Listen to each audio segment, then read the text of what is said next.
One stormy night, a woman's quiet life on the frontier was shattered by the sound of cries in the darkness. She never imagined that opening her door would lead to a bond that crossed worlds, cultures, and mountains. What she did that night would change everything. Thank you so much for watching and for all your comments. Let me know at the end if you liked the story, and where you're watching from and why you're following this. Sarah Bennett stood at the window of her small cabin, watching as the dark clouds rolled in across the Dakota Territory. The year was 1878, and she had been living alone on this modest homestead for nearly 2 years, since her husband Thomas had passed. The howling wind rattled the wooden shutters as the first heavy drops of rain began to fall. "Looks like we're in for a bad one, Rusty," she said to her aging copper-colored hound who lay curled by the hearth. The dog lifted his head slightly, acknowledging her words with concerned eyes. Sarah had learned to read the weather well since moving west from Boston. This storm was going to be fierce. She quickly secured the livestock in the barn and gathered extra firewood to keep warm through what promised to be a long night. As the storm intensified, the rain turned to hail, pelting against the roof with alarming force. Thunder cracked overhead, causing Rusty to whimper softly. Sarah stroked his head. "It's all right, boy, we've weathered worse." Just as she was about to prepare a simple dinner, Sarah heard something above the storm's rage. It sounded almost like crying. She froze, listening intently. There it was again, definitely a child's voice. "Stay, Rusty," she commanded, grabbing her shawl and lantern. Opening the door unleashed the storm's full fury, nearly knocking her backward. Shielding the lantern with her body, Sarah stepped out into the downpour. "Hello?" she called, her voice barely audible against the wind. "Is someone there?" The crying seemed to be coming from the edge of her property, near the old oak tree. Sarah trudged through the mud, her boots sinking with each step. As she approached, the dim light of her lantern revealed 3 small figures huddled beneath the massive trunk, soaked to the bone and shivering violently. 3 Native American children, 2 boys and a girl, looked up at her with wide, frightened eyes. The oldest couldn't have been more than 10, protectively holding the younger ones close. "Good heavens," Sarah gasped. "What are you doing out here in this storm?" The children stared at her, clearly not understanding her words. Sarah realized they likely spoke no English. She gestured toward her cabin, pantomiming shelter and warmth. After a moment's hesitation, the oldest child nodded and helped the younger ones to their feet. Back at the cabin, Sarah quickly stoked the fire and brought out every blanket she owned. The children remained huddled together, watching her cautiously as she heated water for tea and soup. "You're safe now," she said softly, knowing they wouldn't understand her words but hoping her tone would convey her meaning. "The storm can't hurt you here." The youngest child, a girl no more than 5, was trembling uncontrollably.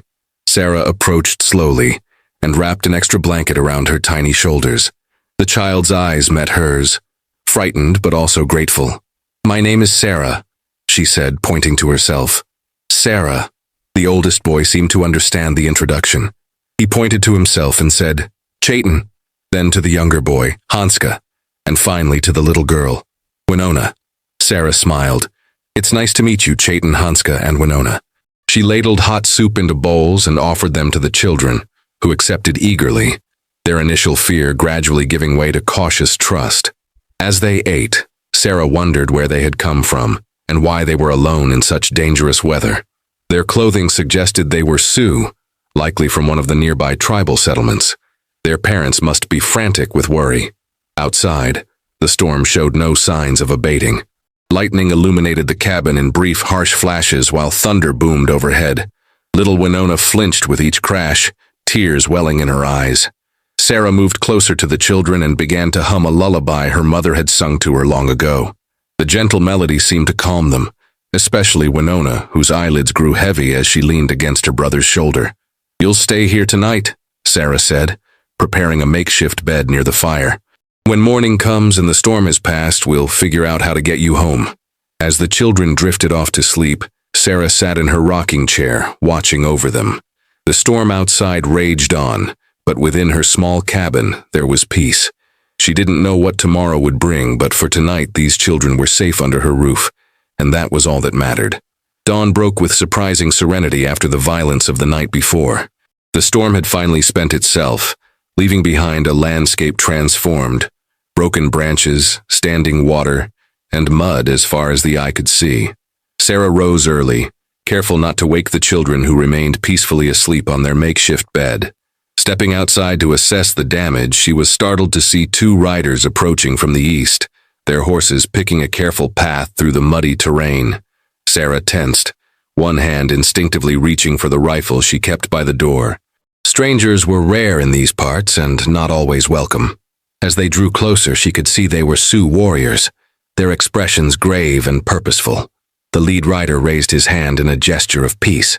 Sarah cautiously returned the sign, though she kept her hand near her weapon.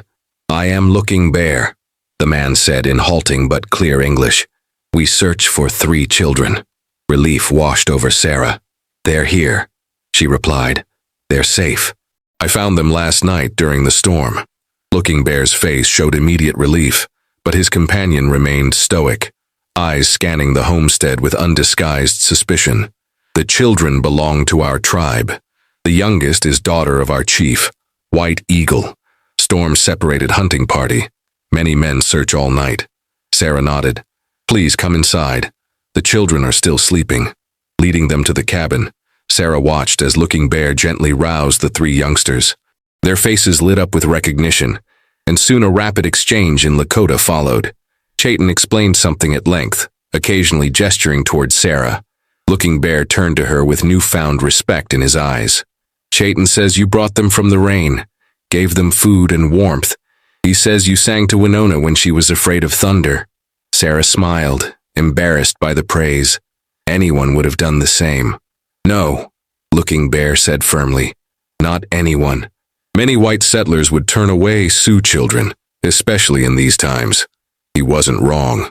Relations between settlers and the native tribes had grown increasingly strained as more whites pushed westward, encroaching on traditional tribal lands. The defeat of General Custer just 2 years prior at Little Bighorn had only intensified the tension. "The children needed help," Sarah said simply. "That's all that mattered to me." As the children gathered their few belongings, Looking Bear explained that their chief, White Eagle, had been frantic when his daughter and nephews hadn't returned with the hunting party. He had organized search parties that had scoured the countryside all night, despite the dangerous conditions. "White Eagle will want to thank you himself," Looking Bear said. "It is our way to honor those who help our people, especially our children." Sarah shook her head. "That's not necessary. I'm just glad they're safe and can return home now." But Looking Bear was insistent. "White Eagle is a man of honor. A debt has been created that must be acknowledged." Before Sarah could protest further, the children were ready to leave. Little Winona broke away from her escorts and ran to Sarah, wrapping her small arms around the woman's waist in a tight embrace. Surprised and touched, Sarah knelt down to return the hug. "Be safe, little one," she whispered, feeling an unexpected tightness in her throat. As they mounted their horses, Looking Bear turned back to Sarah. "White Eagle will come," he said with certainty. "Be ready to receive him." With that, they rode away, the children securely positioned in front of the adults on their horses. Sarah stood watching until they disappeared from view, an odd mixture of emotions swirling within her. The cabin suddenly felt emptier than before. Throughout the day, as she tended to repairs from the storm damage, Sarah found her thoughts returning to the children. She had been alone for so long that their brief presence had awakened something in her, a longing for connection she'd been suppressing since Thomas died. That evening, as she sat on her porch watching the sunset paint the western sky in brilliant oranges and reds, Sarah reflected on Looking Bear's words. Would the chief really come to thank her personally? It seemed unlikely. She was just one solitary widow on a small homestead. Surely a tribal leader had more important matters to attend to. Yet, as she gazed toward the distant hills where she knew the Sioux encampment lay, Sarah couldn't help but wonder what kind of man this White Eagle might be. A father who had spent the night searching desperately for his child during a raging storm spoke of deep devotion. A chief who would feel compelled to acknowledge a debt to a white settler suggested an unusual sense of honor that transcended the usual boundaries between their peoples. "What do you think, Rusty?" she asked her faithful hound, who lay at her feet. "Think we'll be receiving a visit from a Sioux chief?" Rusty thumped his tail against the wooden planks of the porch but offered no further opinion on the matter. Sarah smiled and scratched behind his ears. Well, I suppose if he does come, we should be prepared to offer proper hospitality. That's what my mother would have expected. With that thought, she rose and went inside to take stock of her pantry, just in case. A week passed with no sign of White Eagle or any other visitors from the Sioux tribe. Sarah had almost convinced herself that Looking Bear's promise had been merely a polite formality, never intended to be fulfilled. Life had returned to its normal rhythms, tending the garden, caring for the livestock, making repairs to the barn roof damaged in the storm. On this particular morning, Sarah was kneeling in her vegetable garden, pulling weeds from between rows of carrots and beans, when Rusty suddenly lifted his head and gave a low, cautious woof. She straightened, wiping soil from her hands onto her apron as she followed the dog's gaze toward the eastern ridge. A group of riders appeared on the horizon, at least 6 or 7 strong. Sarah felt a flutter of apprehension. A lone woman on an isolated homestead always had reason to be wary of strangers, especially a group this size. Rusty trotted to her side, his posture alert but not aggressive. As the riders drew closer, Sarah could see they were indeed Sioux, their horses adorned with painted symbols, their riders dressed in a mixture of traditional garb and items clearly traded from white settlers. At the front rode a tall, imposing figure on a magnificent spotted stallion. Even at a distance, there was something commanding about his presence that made Sarah certain this must be White Eagle. She stood her ground, one hand resting reassuringly on Rusty's head as the group approached, and halted a respectful distance from her cabin. The leader dismounted with fluid grace and stood before her. He was older than she had expected, perhaps in his mid-40s, with deep lines etched around his eyes speaking of both hardship and wisdom. He wore his hair in 2 long braids adorned with feathers and beads, and a necklace of bear claws rested against his chest. Sarah Bennett, he said, his deep voice accented but his English surprisingly clear. I am White Eagle, chief of the Hunkpapa Sioux. You saved my daughter Winona and my nephews from the storm. Sarah nodded, suddenly feeling oddly nervous. They were brave children. I was happy to help them. White Eagle studied her face intently before speaking again. Looking Bear told me of your kindness.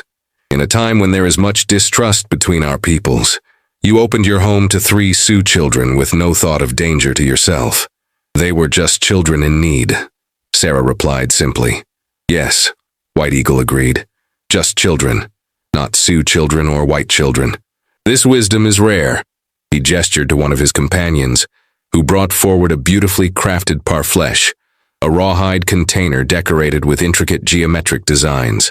We have brought gifts to honor your kindness, White Eagle said, as the container was opened to reveal its contents. Inside were several items, a pair of exquisitely beaded moccasins, dried meat and berries, and a small medicine pouch decorated with porcupine quills. The moccasins were made by my wife, Yellowbird. The food will help you through the coming winter. The medicine pouch contains herbs that heal fever and wounds.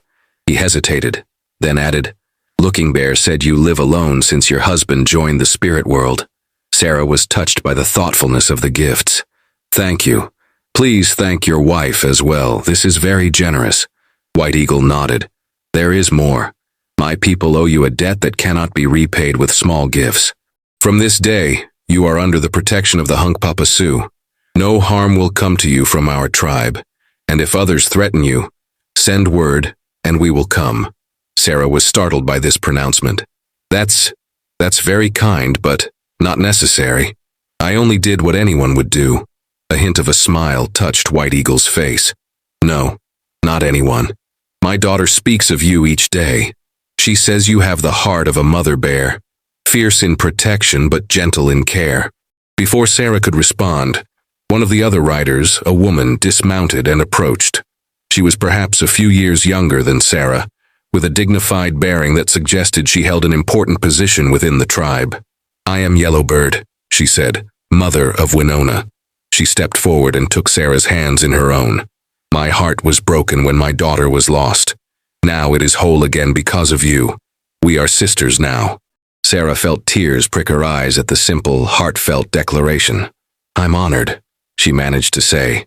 Yellowbird reached into a pouch at her waist and withdrew something small that glinted in the sunlight. She pressed it into Sarah's palm, a pendant carved from iridescent shell hanging from a leather cord. "This belonged to my grandmother," Yellowbird explained. "It carries the wisdom of our ancestors. Now it will protect you." Sarah was overwhelmed. "I can't accept something so precious." "You must," Yellowbird insisted. "It chooses you now." White Eagle observed this exchange with approval. "Will you share a meal with us, Sarah Bennett? We have brought food to cook at your fire. It is our way to seal new friendships with a shared meal." The invitation caught Sarah by surprise, but she quickly recovered. "Of course, please, all of you are welcome." What followed was unlike anything Sarah had experienced in her 2 years on the frontier. The Sioux visitors efficiently set up a cooking area near her cabin, preparing a feast that included roasted venison, wild rice, and berries preserved in fat. Yellowbird showed Sarah how they seasoned their food with wild herbs, while the men shared stories of hunting that had Sarah laughing despite the language barrier. Little Winona had come with them, and she stayed close to Sarah throughout the day, showing her treasured items and attempting to teach her Lakota words. The girl's bright spirit and resilience touched Sarah deeply, reminding her of the daughter she and Thomas had hoped for, but never had. As they ate together under the open sky, Sarah felt a sense of community she had been missing since leaving Boston. The differences between them, language, culture, history, seemed to fade in importance against the simple human connection they were sharing. When White Eagle spoke of the challenges his people faced, diminishing hunting grounds, broken treaties, the encroachment of more settlers, Sarah listened with genuine concern. When she described her own struggles to maintain the homestead alone, the Sioux nodded with understanding. "The land tests us all," White Eagle said philosophically. "It does not care what color skin we wear or what gods we pray to. It asks only if we have the strength to endure." As the afternoon waned toward evening, Sarah noticed White Eagle in deep conversation with 2 of his warriors. They seemed to be discussing something of importance, occasionally glancing in her direction. Finally, White Eagle approached her again. "Sarah Bennett, there is one more thing. My scouts report that 3 men have been asking about isolated homesteads in this region. Men with hard eyes and weapons too new and expensive for honest work." Sarah felt a chill despite the warm evening. "Outlaws?" White Eagle nodded grimly. "They have been moving north from Nebraska, taking what they want from those who cannot defend themselves. You should be cautious."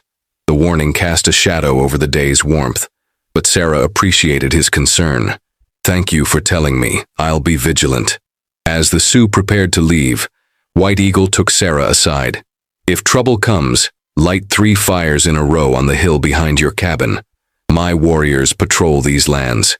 They will see and come." Sarah nodded, knowing it was unlikely she would ever signal, but touched by the offer nonetheless. "I hope we meet again under peaceful circumstances," she said. "We will," White Eagle replied with certainty. "The spirits have connected our paths now." As she watched them ride away, Winona turning to wave until they disappeared from sight, Sarah felt changed in some indefinable way. The frontier suddenly seemed less lonely, the future less uncertain. But White Eagle's warning lingered in her mind as she secured her cabin for the night, checking that her rifle was loaded and within easy reach. 3 days after White Eagle's visit, Sarah woke before dawn with an inexplicable sense of unease. Rusty seemed to share her disquiet, pacing restlessly by the door instead of settling in his usual spot by the hearth. The air felt heavy with foreboding. "What is it, boy?" she whispered, reaching for her shawl. "You sense something?" Sarah lit a lantern and peered out the window. The pre-dawn landscape appeared peaceful enough, bathed in silvery moonlight. Nothing seemed amiss, yet the feeling of wrongness persisted. She decided to check on her livestock. Slipping her feet into her boots and taking her rifle from its place by the door, Sarah stepped outside with Rusty at her heels. The morning air was crisp, carrying the first hint of autumn's approach. As they rounded the corner of the cabin toward the small barn, Rusty suddenly froze, a low growl rumbling in his throat. Sarah stopped, listening intently. Then she heard it, the soft nickering of her mare, Penny, followed by an unfamiliar male voice attempting to soothe the animal.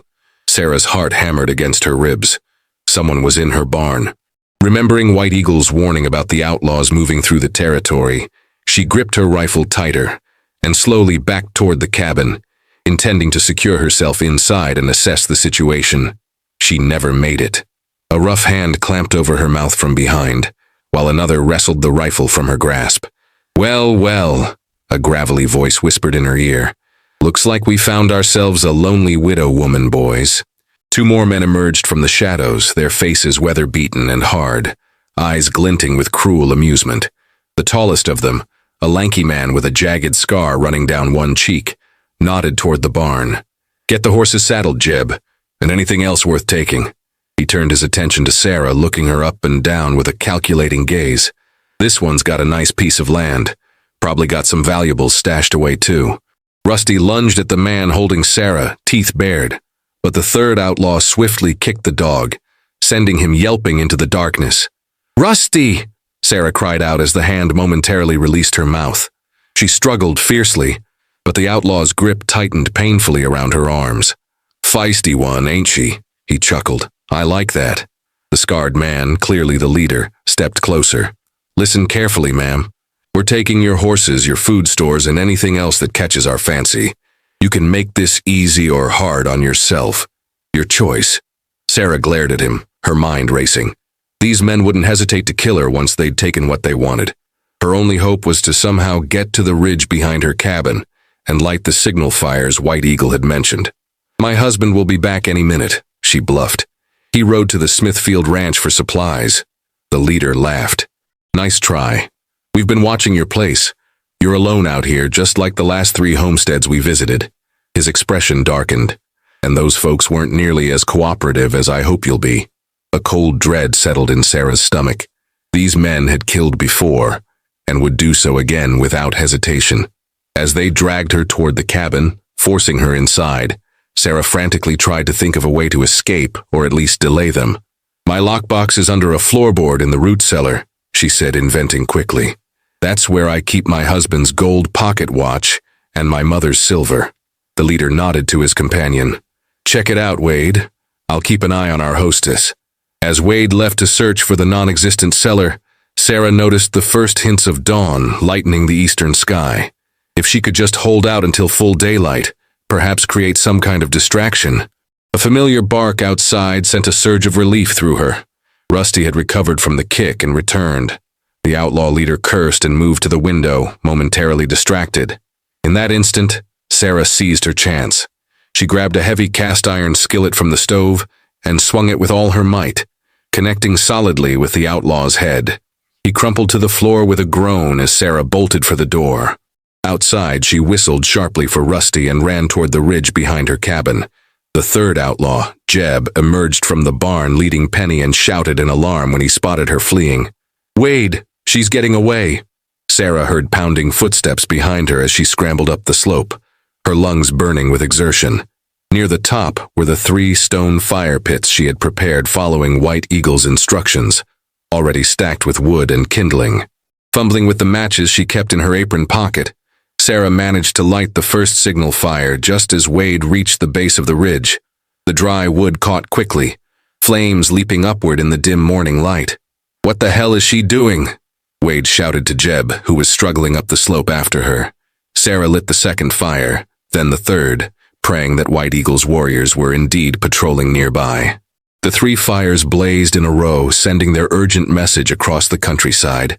Jeb reached her first, grabbing her roughly by the arm. "Whatever you're signaling for, it won't get here in time," he snarled, dragging her back down the slope. But he was wrong. From the eastern plains came the sound of pounding hooves. Many of them. Both outlaws turned in alarm as a group of mounted Sioux warriors appeared, riding hard toward the homestead, their war cries piercing the dawn. Leading them was White Eagle himself, his face painted for battle, a rifle gripped in one hand as he urged his spotted stallion forward. The outlaws panicked. Wade fired a wild shot toward the approaching warriors before turning to flee. Jeb released Sarah and scrambled down the hill, making for the horses they had tied near the barn. But they never reached them. The Sioux warriors surrounded the homestead with practiced efficiency, cutting off all escape routes. Within minutes, the 3 outlaws were disarmed and bound, kneeling on the ground before White Eagle. Sarah approached slowly, still trembling from her ordeal. White Eagle dismounted and came to meet her. "You are hurt?" he asked, concern evident in his dark eyes. Sarah shook her head. "No, thanks to you and your men. You came so quickly. My son, Chayton, was leading the dawn patrol nearby. He saw your signal fires immediately." White Eagle gestured to the oldest of the 3 children Sarah had rescued during the storm. The boy sat proudly on his pony, watching the proceedings with solemn dignity.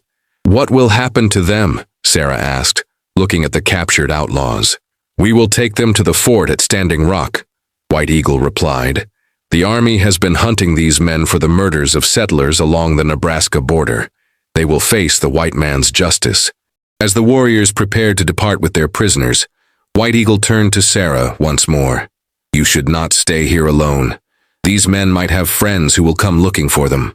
Sarah looked at her small cabin, the home she had built with Thomas and maintained alone since his death. The thought of abandoning it filled her with sadness, but she knew White Eagle spoke wisely. "Where would I go?" she asked softly. To her surprise, Yellowbird, who had accompanied the warriors, stepped forward. "Come stay with our people until it is safe. Winona asks for you daily. You would honor us with your presence." Sarah was speechless at the unexpected invitation. To live among the Sioux, even temporarily, was something few white settlers had experienced. "My people believe that those who save a life become responsible for that life," White Eagle explained. "You saved our children. Now we save you. This is the way of balance." The decision should have been difficult, but somehow it wasn't. Sarah had been alone too long, and the connection she felt with Winona and her family transcended the boundaries that supposedly separated their worlds. "I would be honored," she said finally, "but I can't abandon my animals or my home entirely." White Eagle nodded thoughtfully. "2 of my young men will stay to care for your livestock and watch over your land. When the moon has completed one cycle, we will decide what is safest for you." As Sarah quickly gathered her most essential belongings, she felt a strange sense of excitement mingling with her fear. Life had taken an unexpected turn, offering her a chance to bridge 2 worlds that rarely connected except in conflict. Rusty seemed to share her anticipation, wagging his tail as Yellowbird scratched behind his ears and assured Sarah that the dog was welcome among their people. Mounting Penny, with Rusty trotting alongside, Sarah rode east with her new protectors as the morning sun fully illuminated the prairie. Behind her, the signal fires still smoldered on the ridge, beacons that had not only saved her life, but perhaps opened a path to an unexpected future. 1 month became 2, then 6. Sarah learned the language and customs of the Hunkpapa Sioux, earning respect for her willingness to work alongside the women and her skill with medicinal herbs. Winona became like a daughter to her, and in the child's innocent affection, Sarah found healing for her own lonely heart. When spring arrived, Sarah returned to her homestead, but not alone. Several Sioux families established their lodges nearby, creating a unique settlement where both cultures lived side by side, sharing knowledge and protection. White Eagle and Yellowbird often visited, bringing Winona to stay for days at a time. Word spread of the unusual arrangement, drawing curious visitors from both worlds. Some disapproved, but many were intrigued by the possibility that coexistence might succeed where conflict had failed. Standing on her porch one evening, watching Winona play with Rusty in the yard while Yellowbird worked beside her in the garden, Sarah reflected on how a single act of kindness during a storm had changed everything. "The Great Spirit works in ways we cannot always understand," White Eagle had told her once. "Sometimes the strongest bridges between peoples are built by the smallest hands." Looking at Winona's laughing face, Sarah knew he was